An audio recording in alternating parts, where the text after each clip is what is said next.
Well, ladies and gentlemen, welcome back.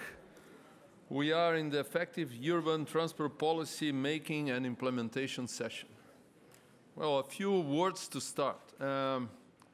Maybe in the ideal world, we should have cities with vision and then strategic objectives being developed, inserted into this vision, and from there, the tactical actions being implemented. But as I said, this is ideal and perhaps not that often, and it will happen in a few cities. This is somehow the topic of what we'll be discussing here, and see how these things are evolving in different parts of the globe, in different situations. And we'll do the following. I'll start by presenting who you have here. So we have Shirilis Bonifacio from the Department of Transportation and Communications from Philippines. We have Wagner Colombini from Logit in Brazil. We have Nupur Gupta from the World Bank, working mostly in the transportation sector in India. We have Rosario Macario from the Lisbon Technical University. And we have Gisela Mendes from Embark Mexico. And we have also Niels Torslov from City News, City of Copenhagen. So what we'll do is we'll have three sort of brief presentations depicting three different realities. And from then onwards, we'll do a debate, and then we'll open for Q&A. Okay? So Niels, the floor is yours.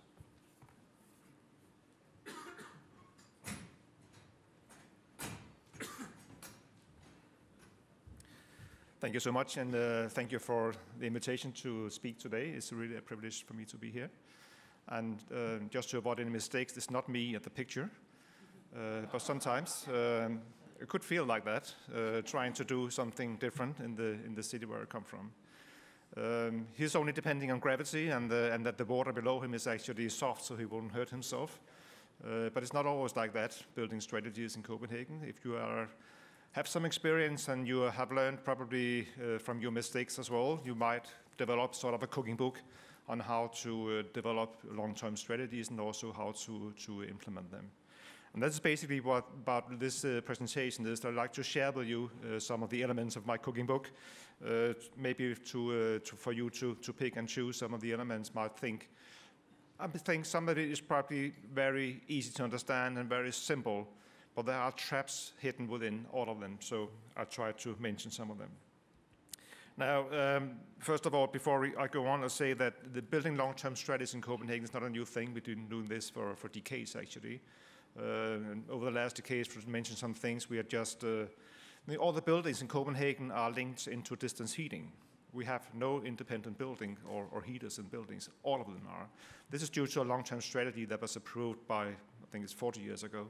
And another example is actually that we do swim in this harbor, and it's the harbor water that we use for swimming, due to the fact that we actually managed to cut all of the sewers, and over a period of 20 years, we clean up the water in the harbor, so now we can use it for quality of life, to recreation, and to swimming.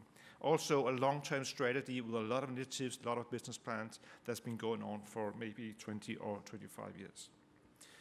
And this reputation of Copenhagen as being sort of a, you could say, a front-runner city in this green urbanization has brought a lot of knowledge. And usually, Copenhagen is actually on the top of the list when it comes to quality of life. You ask the Monocle magazine, or looking at benchmarking done by EU commissions or whatever.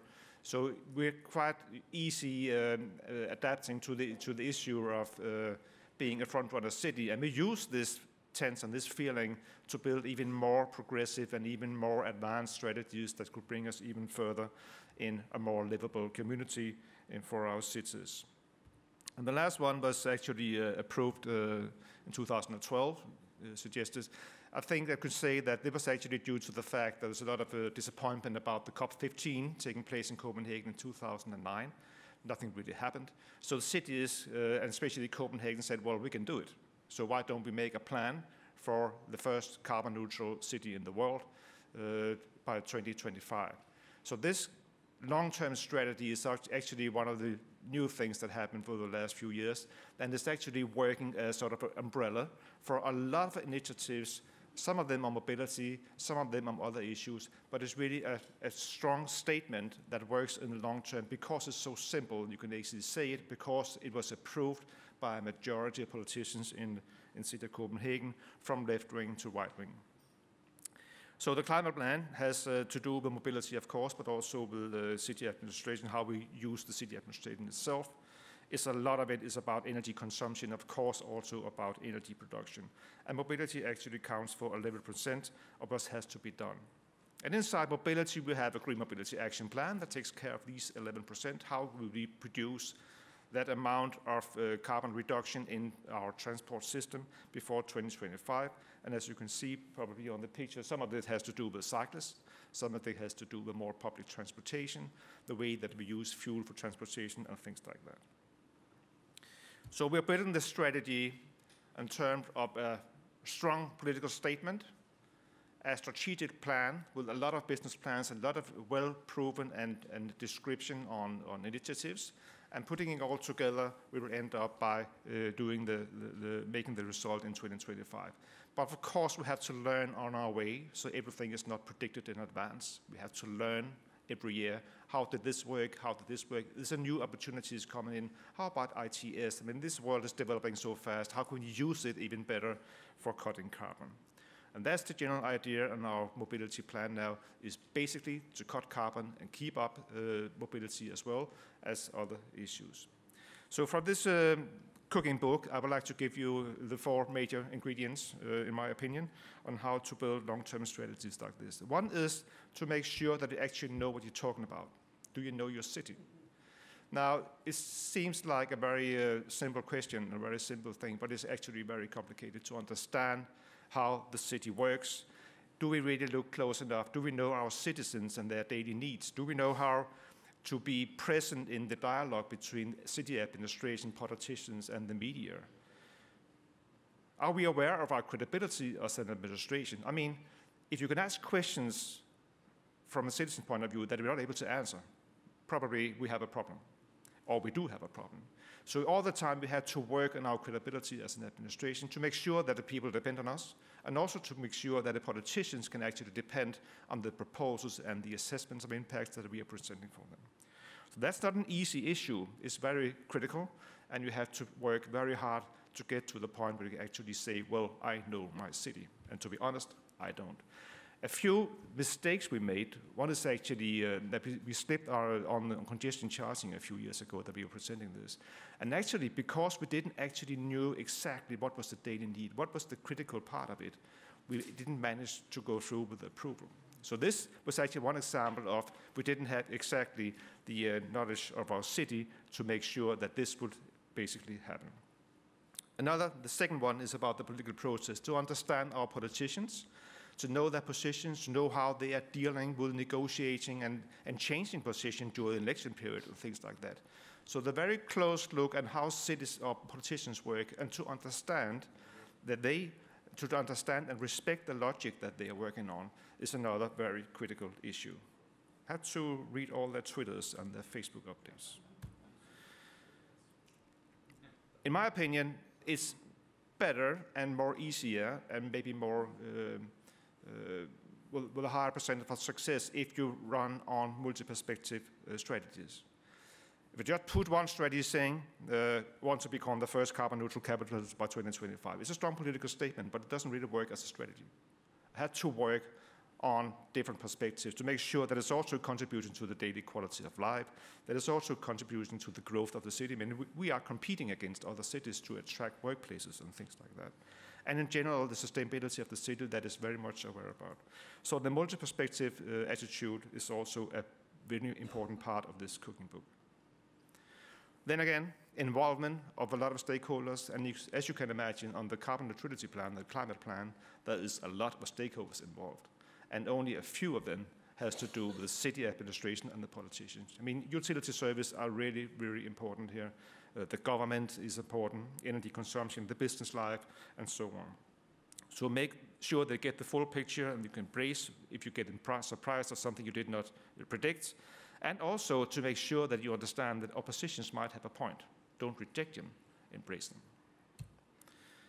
The fourth and the last one is actually that is about to cover all the angles to make sure that you actually have both discussed and described the technical part of your strategy, the financial part of it, the process of running the strategy before and after, and also make sure that you have understood the political positions and the political logic that lies within the strategy. Only when you have all four of them, you can make sure, probably you have some certainty that the proposal will be implemented.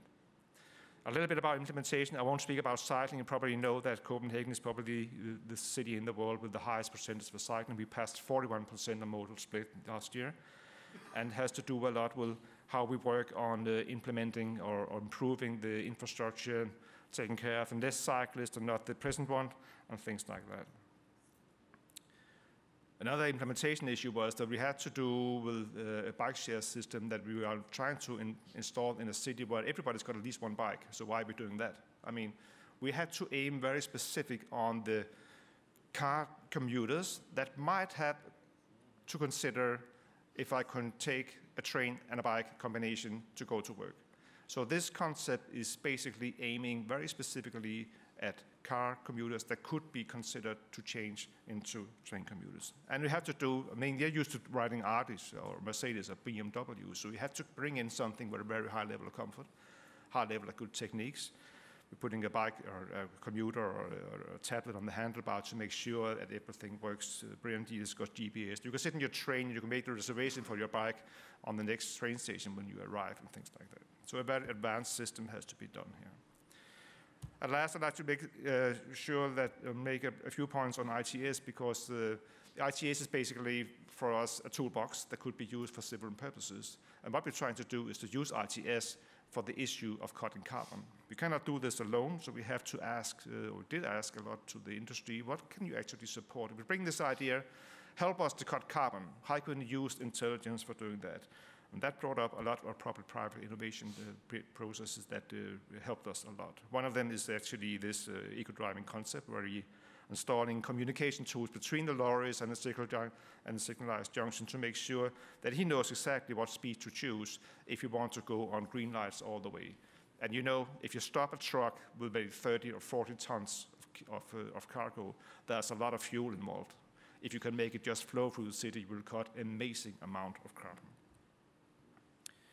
Another issue was another testing that we're doing is to what we do in a football stadium. If you're letting 40,000 people leave the football stadium at one time, how should the system react to this? And that was another brilliant test that we did around last year, and very successful. Green waves for bicycles at the speed of bicycles is nothing new in Copenhagen. We've been doing this for 10 years. But the new thing is we're actually trying to monitor the bicycles to make sure that if we have maybe 10 or 20 bicycles coming in a row, then we have to do something different than we used to do on the traffic lights.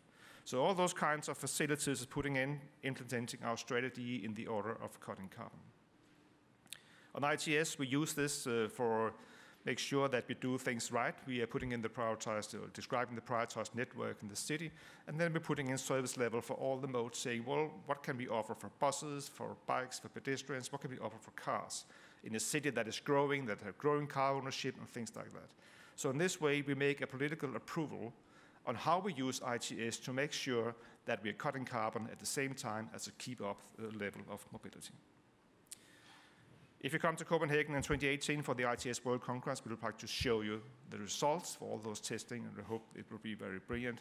The overall headline here is quality for life. It's not mobility, it's not transforming mobility, it's actually about the living of the city and how we can use ITS toolboxes for that. My last slide is about the new urban areas that we develop in Copenhagen. Of course, you have to think all the time of how to implement these things. And one of our examples is the Northern Harbour that is changing now from industrial harbour to a new urban area. And how could we install, or how could we prepare for a mobility that also suits the carbon cutting agenda?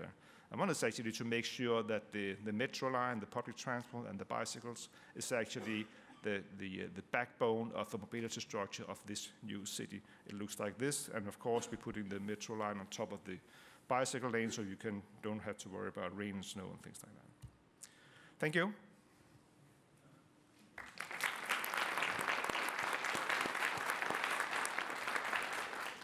Thank you, Niels. Our next presenter is Wagner Colombini from Logit.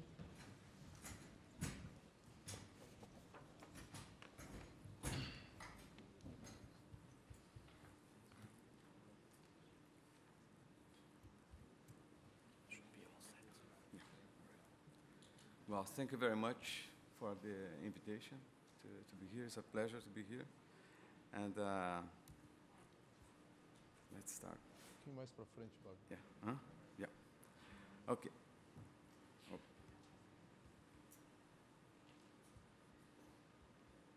Where is it now?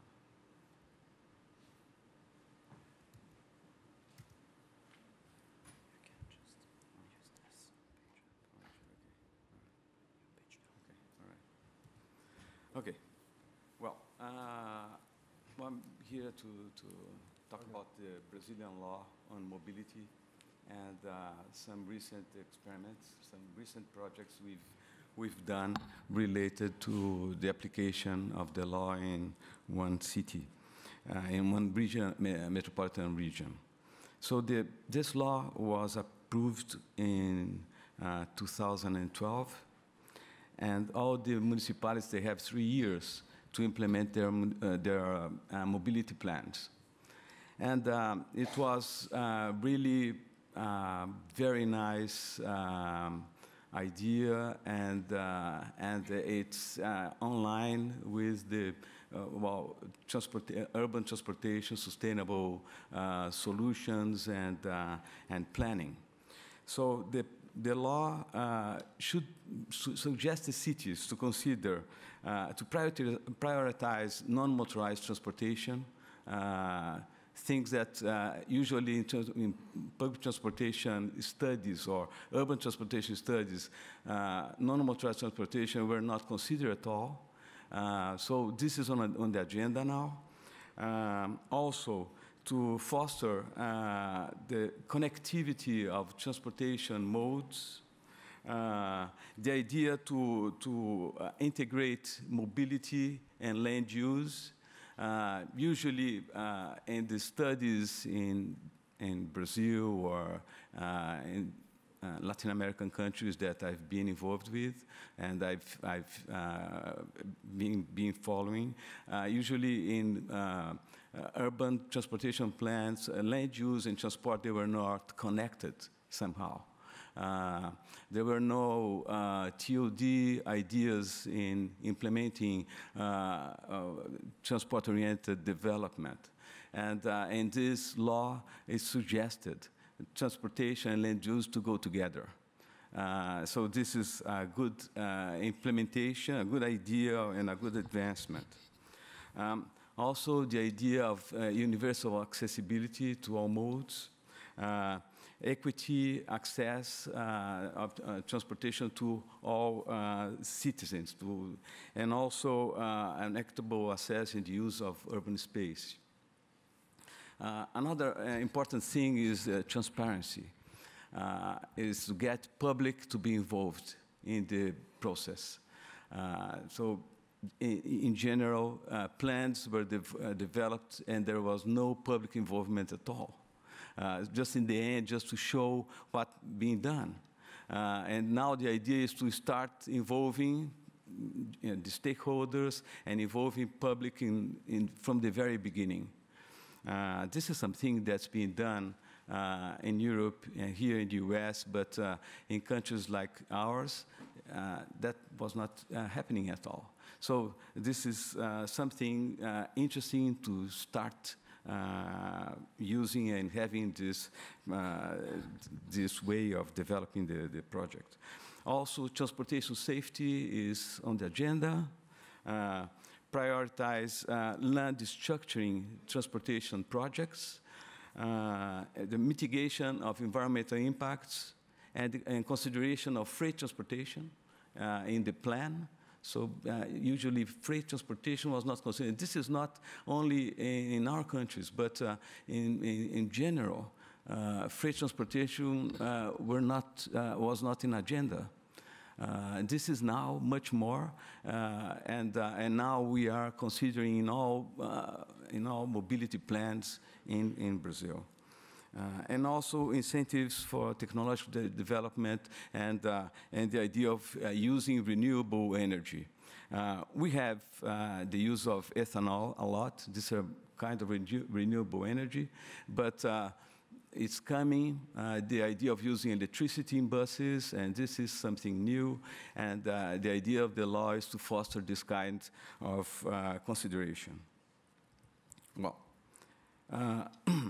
so in mobility plans, the law suggests to consider first non-operational transportation, so this is on top of the agenda. And then you have bicycles. So pedestrians, bicycles are on top of the agenda. Then we have improved public transportation and the idea of having equitable fare policy. City freight logistics is on the agenda now. So this is things that we were not considering at all before. And managing private car demand. So this is something that, well, usually mobility plans were done for cars and for public transportation as well. Well, now it's being something that people are realizing that needed to reduce the use of cars and consideration of policies like parking policies or, charging, that is not so easy, but things that are coming to agenda, and this is very interesting. And also public participation since the beginning. So managing private car demand is something that's really on the agenda now. I have here some of the plans that this Belo Horizonte mobility plan was developed kind of 5 years ago, and the municipality has implemented most of the suggestions, and they got the prize recently. The Sustainable Transportation Award was awarded to Belo Horizonte as one of the cities that have improved most in mobility area. And here we have some technical documents that have been put forward. So there is a document from the Ministry of Transportation. Embark has produced some documents, interesting documents in how to implement the process. And also GIZ has given some contribution recently. Well, we have the BNDES is our National Development Bank, has hired a group of companies, a joint venture, to develop a project in the metropolitan region of Florianópolis. And the idea is that this project is going to be a kind of a showcase of what could be done in areas like Florianópolis, metropolitan areas. The showcase intended to show other companies or the public officials or what can be done. The idea of the involvement of public sector, so this is very important. So BNDES has the idea to implement or give support to PPPs or concessions. And also, the project is being developed in a multidisciplinary way. It's a joint venture formed by Logit and by Strategy, and there is former Booz Allen, and also by Machado Meyer. There's a law company there in Brazil. We have been, the project is in the final stages. We have been developing non-motorized transportation strategies, public transportation, mass transportation system that's being suggested, and also TOD development. Well, from this project, what we can get as experience is that, first of all, the mobility law was developed for the municipalities. And if you are in a metropolitan region, you need to consider the region as a whole. Well, the suggestion is that the law should embrace metropolitan regions and not municipalities as individual entities. You can't consider in a metropolitan region municipalities independently. So the idea is that the law should embrace metropolitan regions as well. Also, urban transportation and land use must be jointly considered. So this is absolutely important. And then the idea to implement TOD policies, and also to get you can get value from the from land use development. You can get resources to be used in the transportation sector. So it's the idea to develop policies that could also bring resources from the private sector into the transportation sector. Also, the government must provide investment-friendly environment. So the law perhaps would be interesting to suggest how they should go into concessions or considering PPPs. So those are the things that somehow need to be considered in the future. Also, the law suggests a general procedure, but different sizes of the cities should have different approaches. For instance, small cities, sometimes they even don't have public transportation. Non-motorized transportation is what is very much important. So, non-motorized transportation, road safety is on the top of the list, and have kind of bypass roads. And for the bigger cities, the agenda is being put forward, is interest to have the non-motorized transportation top of the list, and then public transportation, freight, urban freight. And it's very important to consider urban freight as important as passenger transportation, because the city need to have a good freight system. And it needs to be developed in a way that cope with the urban situation. And also private transportation, well, this is in the last part of the agenda. And in the end, public participation needs to start from the beginning. We have had the support of Embark in this aspect, in the public participation, and the idea is that this could be a showcase to be implemented in other cities. We have used methodology of ZOP that was suggested by GIZ, and we have involved the stakeholders and the population since the very beginning. And now we have finished the second round, showing what are the suggestions, and now we are in the final phase of the plan. Well, so that's it. I'd like to thank you. Thank you, Wagner. Okay.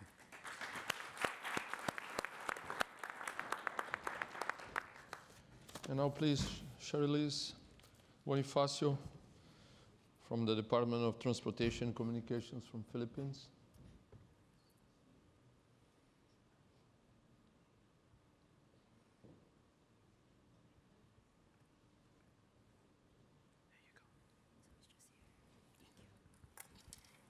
Good morning. It's a pleasure and a privilege to be here despite having to leave the balmy shores of Metro Manila for the sub-zero temperatures of DC. The discussions have certainly been interesting and thought-provoking, so I'm happy to make the trek. My brief presentation will cover the broader context of challenges we've experienced in implementing urban transport reform in Metro Manila vis-a-vis the laws and policy making. I think the sessions yesterday all underscored the need for radical change. Radical change is needed in the way we see things, in the way we do things, for us to be able to address the issues brought about by urbanization, whether one is for mobility or for the lack of it, or providing choice or not, as there was talk yesterday that everything should be made walking distance, whether we build compact or diverse, connected and coordinated cities. I think everyone would agree that we need a new way of doing things to address challenges of urbanization, and we need a new paradigm. The Philippines is certainly not an exception to this. We still adhere to the old model of transport, where transport is seen as infrastructure. It is about moving cars and not people. And our institutional and legal frameworks promote car-oriented policies. These car-oriented policies have resulted to less than ideal commuter situation. I would let the pictures speak for themselves. Our Department of Tourism created a very successful campaign that it's more fun. Everything is more fun in the Philippines, but I assure you that public transport is not one of them. Walking is also not an option because of poor pedestrian facilities. Our car-oriented policies have resulted to 6.1 million person trips per day being done using cars. This is higher than the share of the buses in Metro Manila. So you can just imagine the traffic congestion in Metro Manila cities, given that a big person trips are done using cars. Metro Manila is one of the mega cities. It has an approximate population of about 11 million, but this is based on the 2010 census. I think it's closer to 12 million now. And these inhabitants live in an area, 639 square kilometer area. If you add the outlying towns of Bulacan, Rizal, Cavite, and Laguna with Metro Manila, this makes up Mega Manila, with 28 million inhabitants growing 2.5 annually. So the need to provide mobility for these inhabitants, not just in Metro Manila, but other cities in the Philippines who are closely approaching mega city sizes, is an urgent matter for the Department of Transportation. So in providing mass transportation in the Philippines, we are looking at establishing a bus rapid transit. The World Bank has been helping us support this endeavor for the past 3 years, and we're in the process of implementing the first corridor.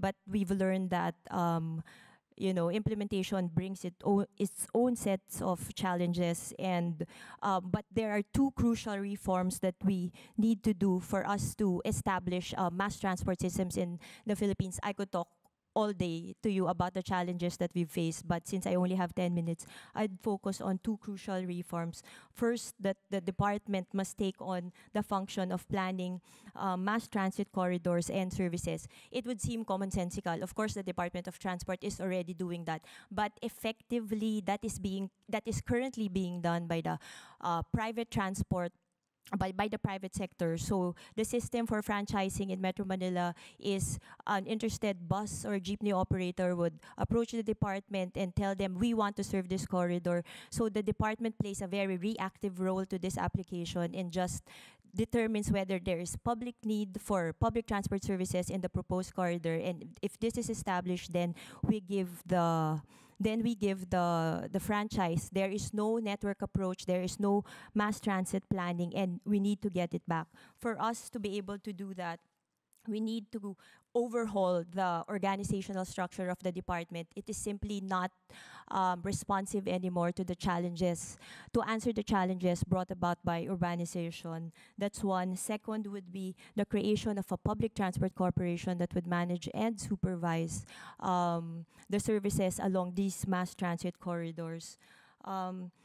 The second major reform is the move from a franchising system to service contracting, where the government tenders public transport services in corridors or a package of corridors, and the highest bidder or the winning bidder is paid on a per kilometer basis. However, to do that, we need to amend the 1936 Public Service Act. Yes, it's a very, very old law, to say the least. And but this is the controlling law regarding public utilities under which public transport falls under. A key policy that is needed is to declare that public transport is not a small, medium enterprise, that it is not a livelihood. Currently, the current legal system protects these small operators, operators owning 1 or 2 bus units. We all know that that doesn't make for a very efficient system. Our major corridor in Metro Manila is EDSA. It's about a 26-kilometer stretch, and we currently have 300 operators plying that route. How can you integrate and coordinate the services of 300 bus operators? Well, it's simply not done, and thus there's no schedules to speak of. That's why in the slide earlier you see people spilling over the streets because they don't know when their bus is coming. So these 4 things, the organizational setup of DOTC, the creation of a public transport corporation, the amendment of the Public Service Act, and a policy pronouncement that public transport is not a livelihood and it's not a small to medium enterprise are what's needed. But to be able to do these things, we need to institutionalize them using law and policies. Given that laws take a long time for the Philippines to get passed, and also the political life of the administration is very short, 6 years. We are on our last 2 minutes. There's a new election. There's an election coming up in 2016.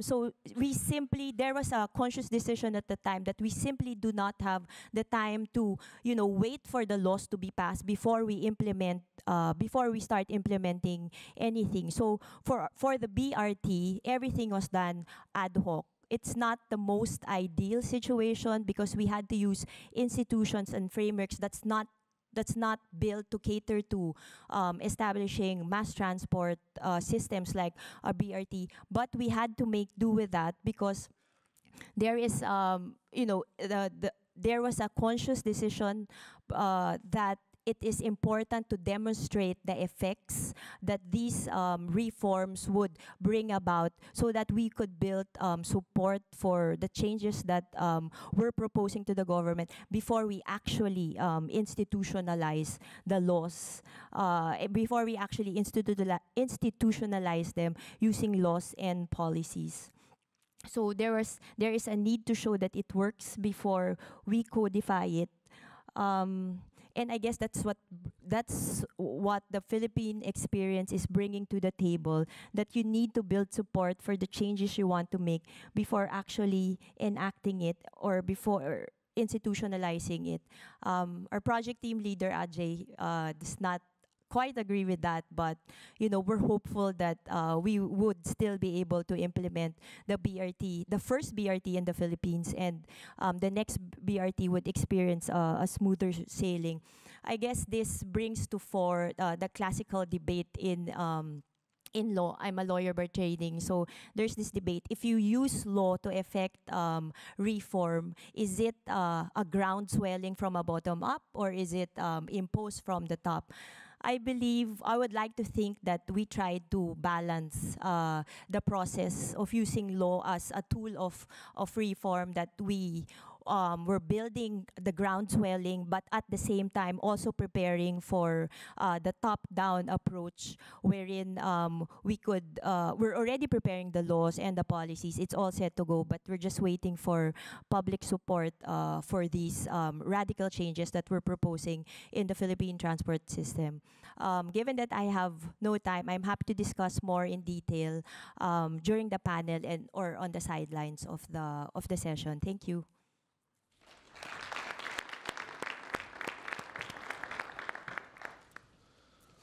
Well, I'd like to start our discussion with Rosario and actually getting some points from Shirley. I mean, she was mentioning about the laws and should they be top-down or the other way around.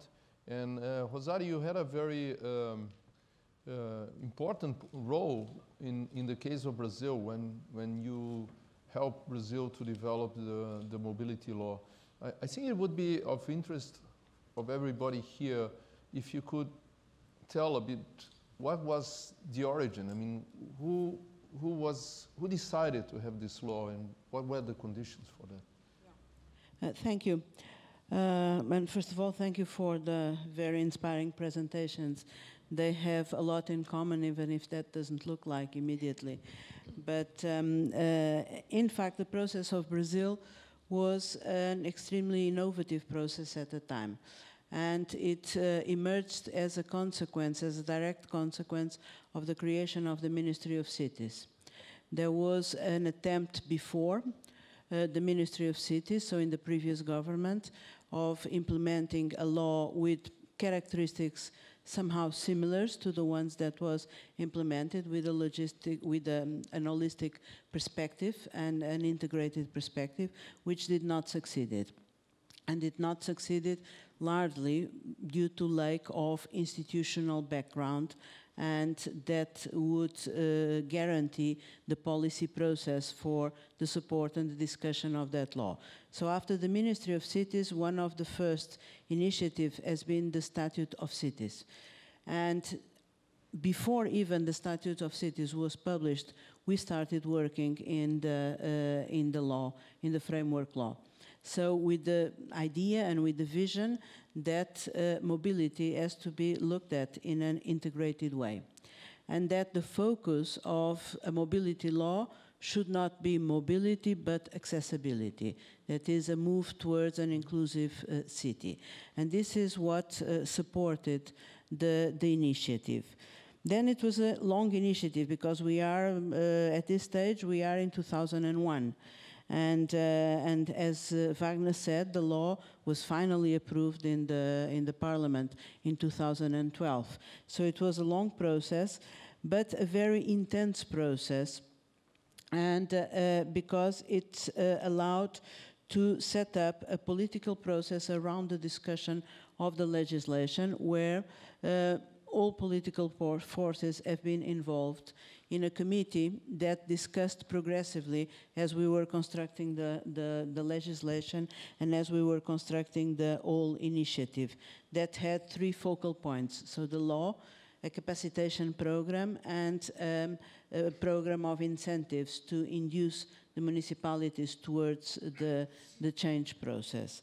And after this, and after this consensus on this committee, where you were one of the persons also in that committee, we managed to have the first drafts ready, and we have initiated then a very intense stakeholder process with the Council of Cities, where we went with the legislation, explaining there was a strong investment by the government on educating the population for the discussion, and this is crucial, especially in a country with the diversity of Brazil. So small books like the typical Mafalda books were done to explain the population who was illiterate, how things were going to change their lives, how the new vision of mobility was going to provide a new environment in the city, etc. And this lasted practically until the end of 2004. So at the end of 2004, 2005, the legislation was approved in the Council of Cities, which is the structure for this stakeholder participation. And according to the conditions, the legal conditions of Brazil, there is the possibility that the President of the Republic approves a provisional decree after being approved by the Council of Cities. And this was done in 2005. So from 2005 onwards, the law was standing at the Parliament and being very often negotiation coin for other things, but it was at the same time and in parallel implemented. And the fact was that this appeared after 5 years of very in-depth discussion in the society. And one thing that we understood that already in 2005 was that the discussion of mobility changed completely in Brazil. So, and this was the main achievement of the initiative. That is, people started discussing and thinking in a different way. And this was the key cornerstone for the change process. It is a long change process, and today is too soon to say if it's working or if it's not working. I mean, we need more 10 years to understand whether this was, in fact, a good movement or not. But we have these midterm achievements that are irreversible. People already think differently. The discussion is different about mobility. It is a discussion where accessibility gains, again, some importance, where the relation between this and the city, the inclusive city, appears already in the discussion, and where this concept of integration and the holistic city is in fact playing a different role. There is a lot to be done still, and of course things go like innovation. The speed of innovation depends a lot on the degree of penetration of knowledge and of many other factors. And of course, one of the factors is the capacity to enforce. And the capacity to enforce lies largely in the design of incentives. That is, we have cities are complex systems, but where we have a number of independent agents and economic agents that basically they decide on their own interests. And so we have to design the policies in such a way that when the individual economic agent looks at what are his opportunities, he understands that the best opportunity for him is exactly what we want the system to achieve. This is very difficult. It's very easy to be said, looks very nice, but it is very, very difficult to be done. And this is, I think, currently the cornerstone of Brazil, that is be able to implement incentives, to attract incentives so that the cities can move fast. So the process is still very slow. There is a big change in the mind of people, in the mind of planners, in the mind of decision makers, but the process itself is still going very, very slow. But I would say that it is one of the countries where it is possible still to observe and to provide many lessons to other countries, but lessons on both directions, on what succeeded, what did not succeed, and how to do it in a way that can be more accelerated or decelerated, the role of the stakeholders and the role of this embedding of the society into this new concept is in fact absolutely crucial. So there are two crucial things: embedding the society in the change process and ensuring that the political process understands and that the political parties, and this was largely, I would say, a victory of the government at the time.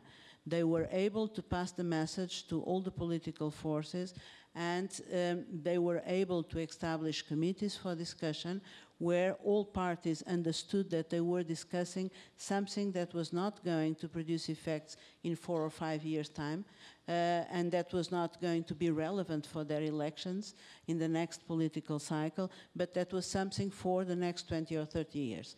And this was absolutely fundamental in the case of Brazil. Yep, great. Thanks very much. Just for you to know also the situation in Brazil, and Wagner was sort of highlighting that. I mean, for the metropolitan areas, we still have big problems when you have several cities sort of united, right? These laws apply to the cities, so still cities can develop their own, or should develop their own mobility plans, and maybe they won't match. So the effort he was sort of presenting is unique in terms of Brazil because it's an effort to do at the metropolitan level. And this mobility law follows a urban development law that all the cities had to develop before. And actually was a law also and got delayed in application as this one is going now. And while we are here, I mean, actually last week we had a new law in Brazil, which is now the metropolitan development planning law. Now all the metropolitan areas have to do a urban development plan in a period of 3 years. And it's very likely that this law will be followed by mobility law at the metropolitan level that then cities have to follow. So we're still very much into laws, and typically I think Brazil is great in developing laws, but not necessarily in applying them on time. But I mean, this is an issue we discussed last year.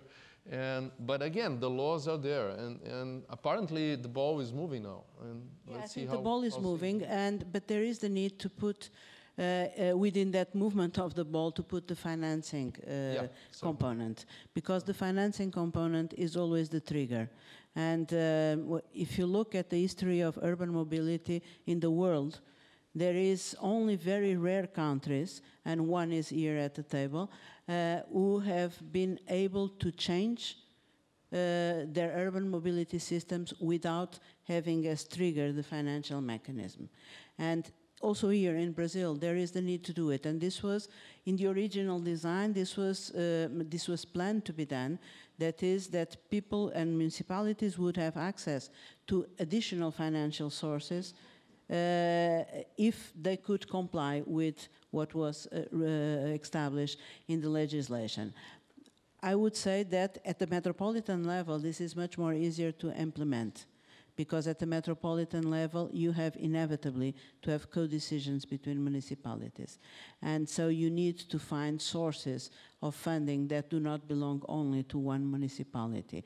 And so it is maybe more easier to implement now through the metropolitan legislation, this enforcement with the financial trigger. And just to say that Copenhagen and Denmark is one of the rare countries who changed their institutional framework, their mobility framework, without the trigger, or the financial trigger, just based on the vision of the long-term change. Okay, so let's change geographies, at least a bit. Gisela, what can you tell us about Mexico City that just developed and implemented a law? And I know you had a part on that, so. Well, yes, Mexico City just passed a new mobility law. The previous law was approved in 2002. And if you think about the Mexico City in 2002 was, in that year, maybe our first Embark members came to the city and said, listen, we have another idea. Let's transform the transportation in Mexico and let's include BRT. So, and they just passed a law that doesn't contain any of that and doesn't have any ground to transform really the transportation in Mexico City. For 2002 and 2012, Mexico City got transformed a lot. Cycling, we have not biking, public biking systems, it's a Metrobus network.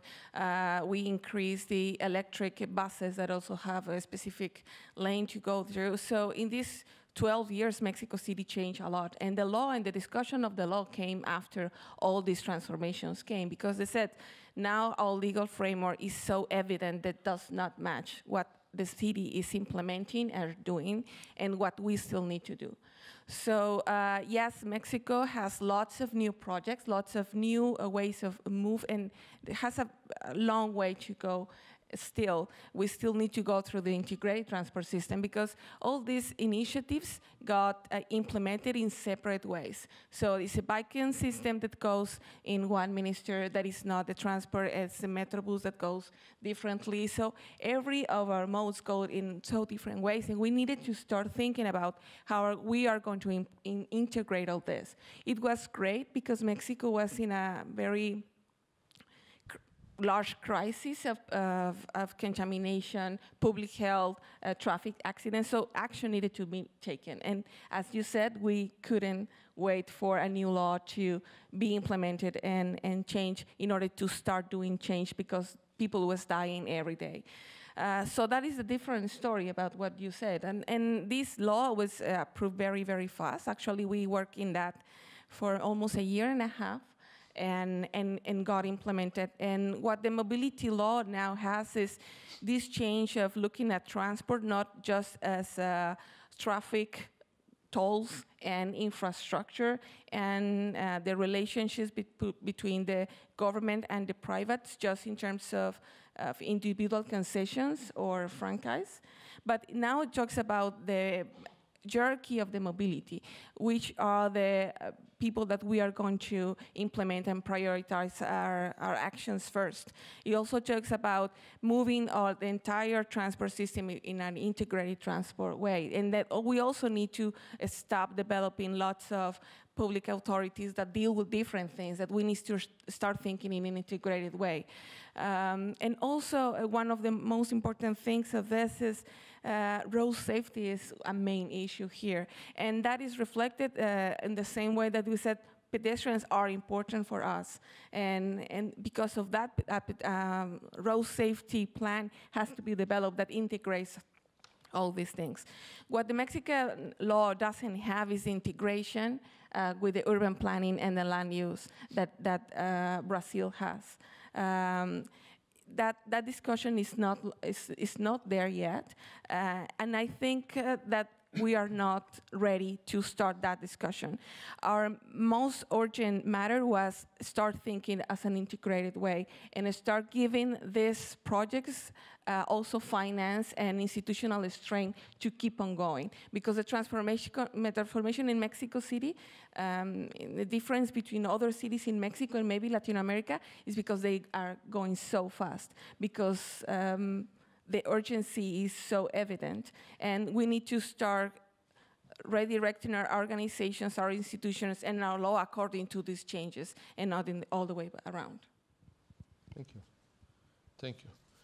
Well, Nupur, given your role as World Bank and also your experience in India, what can you tell us about the challenges in India and the way it's going at the moment?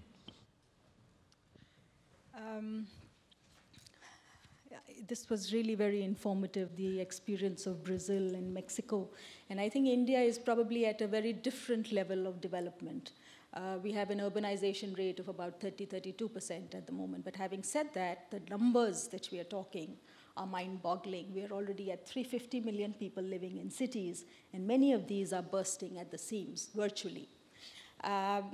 In 2006 is really the time when urban transport really actively began to be discussed. And this was catalyzed by what we call the landmark National Urban Transport Policy of the Government of India. The policy put people center stage and gave priority to public transport, priority to non-motorized transport, and a huge capacity building effort. It also talked about, integration issues, so integrating land use planning with transportation, looking at demand management initiatives, looking at private operations of transport and bus operations, et cetera, et cetera. So there were many good things in there. And the anomaly is in India that the Constitution bestows the responsibility of urban development on states or provinces, and the center really doesn't have much of a role. So having a national urban transport policy was really to serve as a guidance to a mega national urban renewal mission, or a $10 billion program that the government of India came out with to put urban development center stage, to start financing urban projects, and urban transport ended up being a big chunk of that facility. And so it acted, it guided those investments into cities and states, and because it gave, fortunately, good guidance, a lot of these investments went into promoting public transport. And I think probably that is where we see the biggest impact, is on the priority to public transport. NMT is probably not something that we see much of, continues to be treated in a very lackadaisical manner in most cities. Just from a numbers perspective, 10 to 12 bus rapid transit systems got approved under this program. There was another bus funding scheme, which people have different views on, but it really brought 15,000 buses to 61 cities in the country. And just to give you a sense of context, in 2007, when this program was launched, there were barely 20 cities in a country of 87 cities with a 500,000 plus population side, which had any kind of formal public transport. So really, it was catalytic because many, many cities which earlier did not have any kind of public transport were dependent on an unregulated, informal type of service, if at all, now had public transport. So there were two good things which came out of it. One, it focused the attention of policymakers, implementers, city and state governments on good practices in urban transport. And the reason it was so effective was this is the first time that a large pot of money became available for doing things in urban mobility.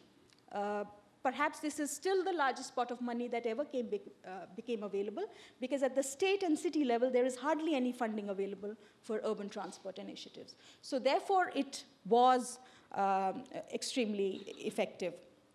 Coming to the downsides, the challenges and issues, like I said, the national government does not really have a serious mandate given by the Constitution to do much. So any funding beyond the central pot, and it's dependent on the central government continuing to bring large amounts of money for urban transport initiatives, would really, the state and local policies would apply. And even more importantly, I think the big elephant in the room is really the institutional side. So the third tier of government, which is the urban local bodies, is the weakest level of government in the country. They have hardly any powers, either financially or managerially. So the capacities are extremely weak.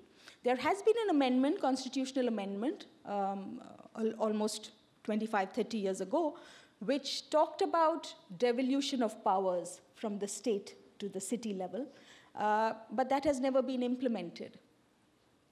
So we have a situation where there is a huge fragmentation of roles and responsibilities, and therefore the outcomes are not necessarily optimal at the end of the day. To give you a sense, at the state level, it's not very clear whether it's the urban department or the transport department which deals with urban transport. The transport department continues to be responsible for issue of permits, fare setting, etc. And increasingly, the urban department is being made the nodal agency for routing funding from the top levels. At the city level, it's very fragmented. If you want to build sidewalks, you would go to the municipal corporation. Or if you wanted street lighting, you'd go to the municipal corporation. If you wanted to do anything with buses, you'd go to the bus company. And the bus company could be a state agency a subsidiary, or it could be a city-level entity. And this bus company has absolutely no control over the other operators in the city, because the permits get issued by another agency. It has no control over the fares. From the 61-odd cities that got buses and were able to start bus services, by and large, many of the new entities you would find are loss-making, and there is no clarity on what kind of financial assistance in a systematic way would be made available for them to sustain their operations. The buses, which are perhaps 2 or 3 years into operations, are looking like scrap. And the reason for that is no one thought that depot facilities would be required for maintaining and for the upkeep of these buses. There is in many cities, an aggressive, unorganized sector, and that continues to compete on many of the routes. And there is very little control that the bus company has on these aspects. So, there is a weak bus company in general that you will find either at the city or the state level. If you wanted to build a BRT system, it becomes even more complex. So in the city of Indore, which built a very good bus rapid transit system, it was the development authority, Indore Development Authority, responsible for the land use planning and the larger, wider peripheral area development, which built the BRT corridor. It was the municipal corporation that ended up building the stations, and the bus company is responsible for bringing the buses on and operating them. So it's a very fairly difficult implementation environment. Another city, Pimpri Chinchwad, where we are supporting them with their BRT system, the municipal corporation is always complaining about how the bus company does not have its act together, does not have the service plan in place, has not ordered the buses, or is not procuring the ITS systems. The bus company complains all the time that the municipal corporation has not stuck with their bargain and delivered the infrastructure that is required or the terminals and interchange facilities that are required. So it goes on and on and on, and it's a constant with so many different agencies to deal with for the delivery of a single project. You find that there are long delays. There is a constant process of negotiation, renegotiation on items, and so we are seeing, for example, the 10 projects that the government of India sanctioned in 2008 to 10 time frame, only about 5 of them have gotten implemented so far. So it's a fairly difficult scheme of things. There is no nodal entity at the local level who is responsible for urban transport and where the buck stops. If things come to a if you're lucky, there may be a local champion, and so things move. But if things come to a standstill, you may have to go knock the door of the State Department to get things moving, or go to the national government. So it becomes a fairly difficult process. And while the NUTP, the National Urban Transport Policy, has served a purpose of creating a fair level of awareness, of creating capacity, and there is a growing number of city and government officials which understand, what is the right decision and what are the good practices in urban transport. There is the implementation and institutional framework which does not necessarily support. And so that is the next level, I think, of change that India desperately needs now. For the subsequent programs going forward, if we want to see better results on the ground, greater ownership of the projects, and even a more holistic planning process. Because if there is a city government at the city level who owns the urban planning or the mobility plan for the city, then you will not see the kind of failures that you see in terms of integration between various facilities or missing pieces of infrastructure, etc. And it would be a much better process. So that's where we are at. There is, different schools of thought. There is a sense that perhaps there could be a law legislated, which would then bring far more clarity to the entire process, because we are talking 28 states in the country. Or the other, go with the flow kind of process could be for each state or city to find their own way, and that could be a much longer, slower, and more painful process. And some states are already moving much faster and doing a good job. So you will see in Karnataka, they've already instituted a state department which is responsible for urban land transport, which has started doing mobility planning for all their cities and towns, and even gone ahead and launched bus services in almost 15 to 20 towns, which never had any kind of. So they've started proactively planning for it, but there are so many other states which have still not woken up. So that's how it is in India. Good, thanks. Niels, there's no doubt that Copenhagen is a great city. I mean, you show there all the prices, and if we look at the rankings and the benchmarking, I mean, Copenhagen is always there among the top, if not the top. Now, in the previous session we had in this room, it was mentioned that things have to happen, or an event has to happen for things to move. So I wonder if you can tell us how things started in Copenhagen. I mean, what triggered it, the big change in the city? That's a good question. I'm not sure I know all the answers to that one, but talking about our bicycle culture, for instance, I mean, it happened over 100 years. And of course, the recession in the 30s did something to us. The war between, the period between the wars meant something to how we could actually make it more easy to increase mobility by the use of bicycles. And I just mentioned to you in the presentation that actually the disappointment following to the COP15. I mean, we were very ambitious on the COP15 and able to make an international agreement on how to cut carbon. And to be honest, obviously it failed. I mean, and that was actually, I think, a call for cities with ambitions and the capability of do something to say, well, we got to go front. So maybe cities and cities' capability to act is more important to show the way than actually the international nations that are not really going for the issue.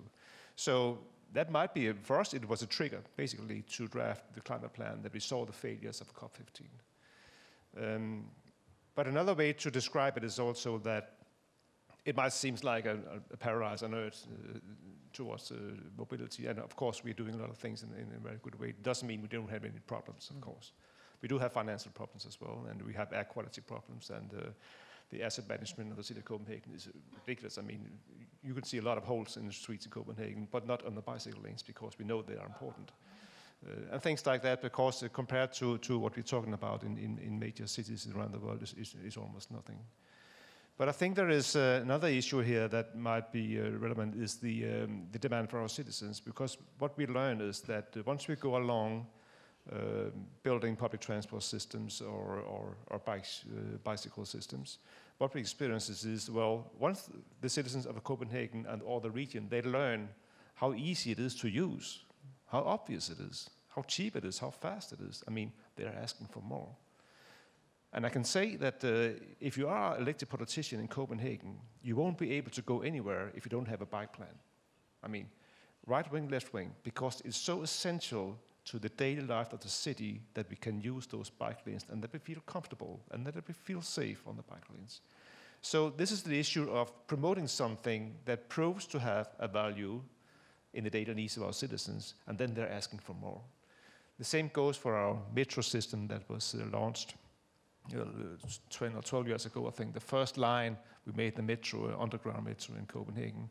And ever since then, it's been asking for more. Now we're building the metro city ring with 17 new stations in the middle of Copenhagen. I mean, don't go there. It's a mess right now, basically, of construction sites. But that's the same story. We're putting in something that actually is accepted very positively by the citizens, and then they're asking for more. And then they're asking their politicians to go for more, also on national level. And speaking about the national level and the municipalities working together, in Denmark we don't actually have a regional level in terms of transport. It's local, it's municipality, and then the national level, and of course the European level. But what is happening is that if we are, as Minister of Transport on national level, due to political agreement, wants to support public transport or bicycles or whatever, what we do is to offer co-financing, the carrot, so to speak, a 50-50 usually co-financing of the next light rail system in a city in Copenhagen is often offered. And then cities are competing against each other. Well, we got the best solution for light rails, and this is the most important one, so we got to go for the money. So there's a competition between cities in order to get the carrots from the national level. The same goes for cycle superhighways and other things that are sort of launched as political ideas on the national level, and that the cities has to offer co-financing for. Good.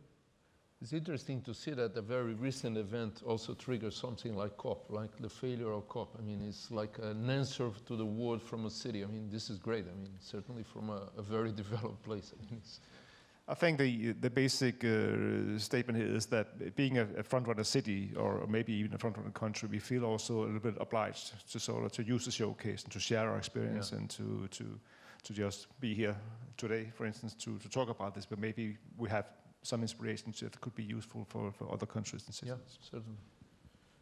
Wagner, you've been doing mobility plans and Yes. you know, you have a large tradition of doing BRTs and everything. And I think I like to see it now the perspective of consultants once faced with the public participation, which is a sort of new issue. I mean, what sort of effects does that have on the plan, on the usual work you do, actually? Probably, I believe that the time will change, so if you can. Well, I think the public participation was very much interesting. It was interesting that who was interested in developing the plan was the state. So, because it's in a metropolitan area, and the state got the money from BNDES to buy the plan. But not all the mayors are on the same page. Yeah. And we are discussing, restriction, car usage. And I think the public participation was first a very good thing to understand what was going on there, but also to discuss sustainable transport and to show that in the way things are going, it's going to be a disaster. And what we hope is that from this movement, from the organized society, they start pressing the mayors to go forward and to be aligned to the plan. So what I think is that they are going to be kind of, they're going to support the idea, because we don't have a champion yet. In fact, the governor is interested, and he is in the second term, just starting. I think this metropolitan law is very good because this is going to give some more power to him. Mm-hmm. But Florianopolis, the biggest municipality, and the mayor, he knows what he wants to do, and he was not very much interested in interacting, you know. So I think they might be partners in a way, the organized society. Another thing is that we involved the university, and we had one very difficult problem is to have people that have knowledge to carry on with the subject, you know, to carry on with the planning, you know. It's very common that you develop a plan, you have a nice book, and do a training session, but just a month afterwards, the team is dispersed, and all this training results in nothing. What we have done there was to involve the university and master's degree students, and we have a big team of more than 10 people working on the modeling, developing the network, working on the solutions together with our team. And now the university is interested to have a unit there that could be an observatory unit, and that they might be, they will know how to carry on with modeling, and they might provide a framework to all the municipalities there, because they are small municipalities, they don't have people with knowledge. Mm. So this is really a difficult problem, is to have people with enough knowledge to carry on.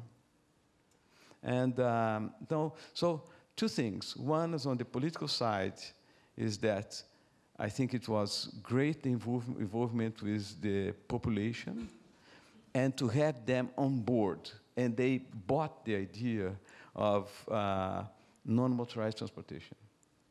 You know, to have areas that are safer for the pedestrians. It's in Brazil, all the cities, the sidewalks are too narrow. And also we have electricity poles, you know, and the space for people that need to use wheelchair. If they want to go around, they need to go to the street. So right there in the center of the city, the idea is to have a whole kind of pedestrian-friendly environment. And they bought this idea. We had some, ITDP helped us in doing some workshop, and also and with the press together, and to do some experiments to show, look, you can take space from the cars, and the flow will be okay, and pedestrians will have more space. Or you can have space for, for you to rest or, you know, and they had in the streets, they put some markings there to avoid the cars to enter, and then they put a table, and they sit down there and say, look, the space could be available for the pedestrians, and they have shown that, and the press was together. And I think the thing on communication, it's really very important. We usually develop the projects in our offices, and we are not very much concerned with communication. So communication was another aspect of this plan that Embark has helped us, is helping us. So public participation, I think, was very much important. In the second round, their impact was very good of what we are suggesting. We are suggesting measures or policies that are not normal ones. They want to build another bridge to have more cars entering in the island. And the island has, they have a very small network, and we have a big urban problem there in terms of development. So the whole idea is that we can have population on board. They might start pressing to go towards the right direction. And that was a very nice experience that we had. Yeah, thank you. To end? 5 minutes.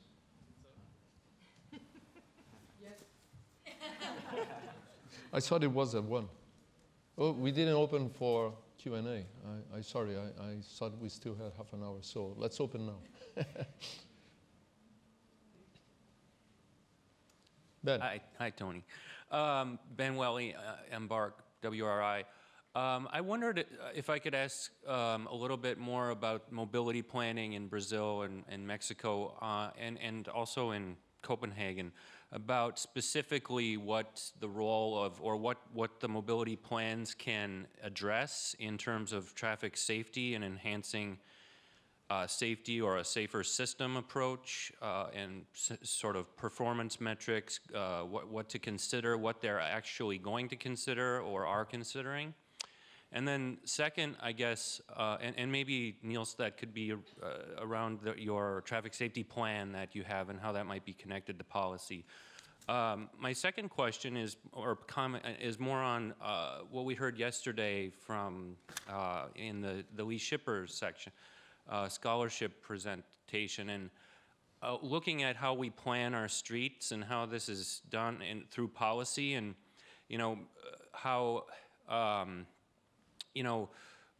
we have sort of speed limits and speeds in cities, and thinking of level of service more than, say, whatever your level of service is, you can't have a speed limit of 70 kilometers per hour like on Ipanema Beach or in Baja de Tijuca, Tony, when you have this dense mix of land uses and peoples. So it doesn't really matter, what the level of service should be. It's that you can't have these kind of speeds if you're going to have safety for everyone. So how might planning and policy might enhance those things, and what people might think about that?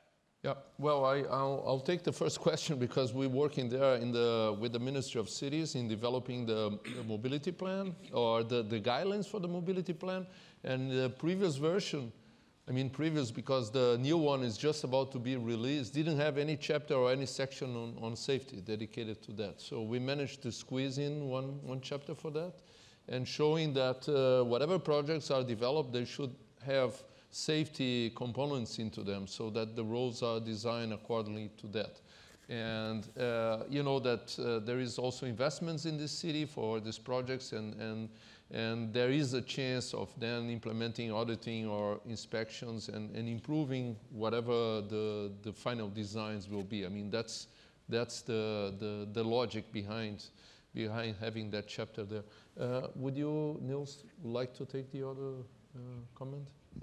We have a big queue anyway, so next time I'll ask people to make it very brief. And like the works away that we are mandatory to do municipality plans that also covers mobility and traffic safety inside this. But basically, traffic safety actions is taken by single plans that we are drafting and getting approved at the city council. Then we're heading for some goals on to reach traffic safety. And it's not that easy, basically, because sometimes, there are dilemmas between, for instance, on traffic speed. And if you had the chance to look into a Danish newspaper today, you will see actually this discussion is going on. We still have 50 kilometers as a general speed in cities in Denmark, which is far too high. And now we are actually going for 40. I hope within the next week there will be a political decision on this. Thank you. Ronald Bano with Federal Transit Administration, USDOT. Interesting comment was made that Brazil is a country of laws, but the challenge seems to be implementation of the laws, and it sounds similar to what the comments we heard about India. I know that in early December there was a workshop that brought together some 40 or so different municipalities, but how else are you trying to get the implementation done from the national laws that are being established? Do you want to? Well, the implementation and the enforcement. So you have listened to the situation of India. I think it is maybe worth also to illustrate here with what is happening in Europe, for instance, where the enforcement of the implementation of the legislation is being done by enforcing competitive tendering for the provision of services, and the countries have a transitional period of 10 years between 2009 and 2019 to come to this implementation. And so basically the implementation is relying on planning instruments. Mobility plans are also one of the instruments that can be used for this, to enforce this implementation, but they need to be monitored, and there is something that was referred here that is critical, I think, a little bit all over the world, that is the capacitation of the authorities to be able to effectively enforce this, the implementation, and to monitor and guide the implementation processes. Mm-hmm. Good, thank you. Good afternoon, my name is Rafael Mehirtis. I'm from Toronto, Canada, York University. And I think we heard today the importance of public engagement, especially in regards to cities experiencing a rapid influx of people and also going through this transformation in transportation systems. But I didn't really hear too much about public engagement in Manila. And I kind of wanted to know if that was something that had been done when this ad hoc approach to planning transportation or revolutionizing transportation system occurred.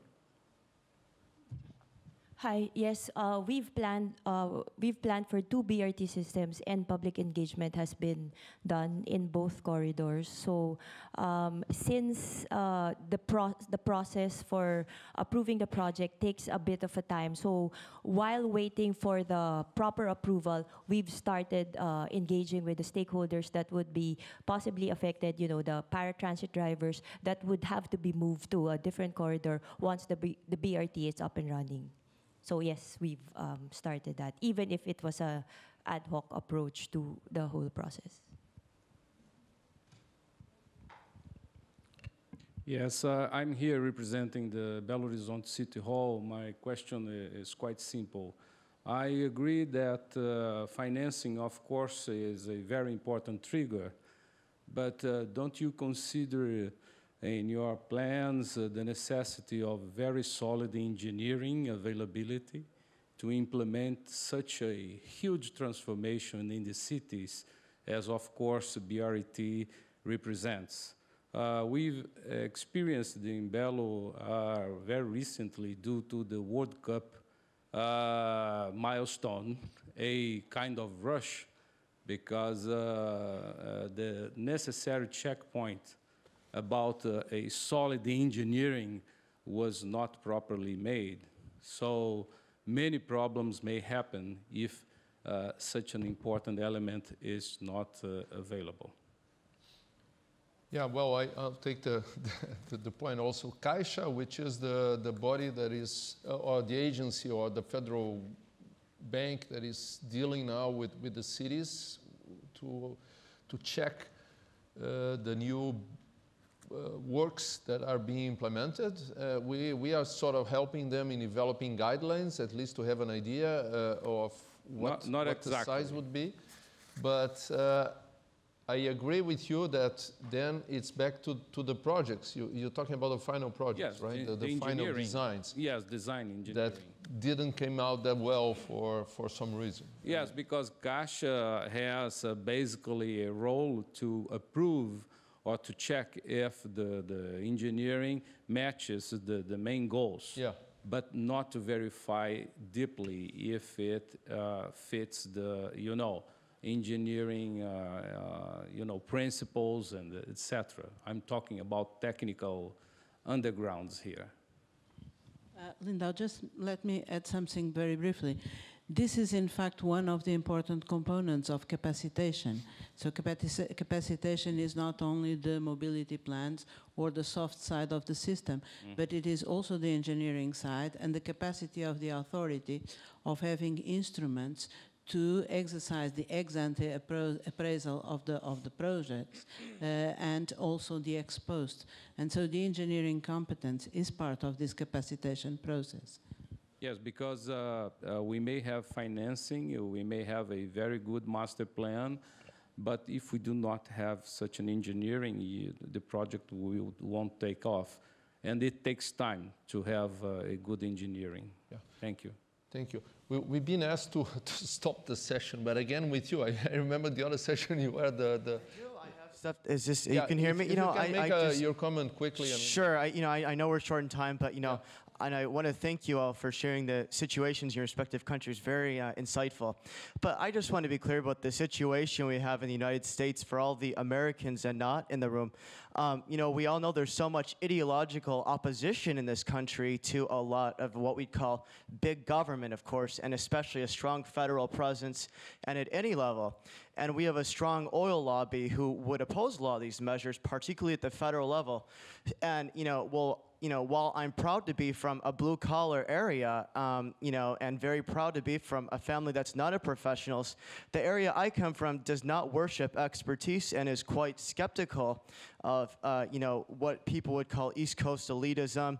And a lot of the constituents that I would have in the future as a future legislator don't even know what the World Bank is, let alone understand what you're talking about. So my question for you is, how could I present this idea to my future constituents? I'm on board with what you're doing, but people don't care about cutting carbon. They're worried about jobs, making money, and stuff like that. So, I value what you have to say, but how can I relay that to constituents in the future? Can't answer. I'm drilling you, and I will gladly do so, but I'm very interested in what you say. I think we should talk more, and certainly, you're imposing here a great challenge anyway. My name is Jacob Mason. I'm with ITDP. I just had a quick question about how decision-making is made. We've seen at ITDP a lot of different decisions being made at different levels of government. We've found that some cities, when they're spending their own money, they're more likely to choose BRT, but if the national government provides funding that's, say, for a metro, which is much more expensive, they'll go with that because that's what the money is designed for, or designated for. So I'm wondering, and there's different levels of capacity and different levels of fundraising at the local, state, and national level. I'm wondering what the panel thinks is what's the ideal location of decision-making power and revenue-generating power, and how do we get that given the realities of like cities with limited capacity and limited revenue-generating abilities? Well, I very briefly refer this to the previous comment. Most of these decisions on doing rail or buses are not taken at the level of the city, comes from the national government and derives from a lot of pressure from different sectors, from the rail sector, from the bus industry. So it's nothing that is determined only on the will of the city. And then when it comes the chunk of money, sometimes it comes already addressed for metros, and then the cities go for metros. But that's a decision at a different level. At least this is what happens, and I believe in Mexico and in Brazil at least. Okay, people, thank you very much. It was a great session. Sorry for being late to open the Q&A.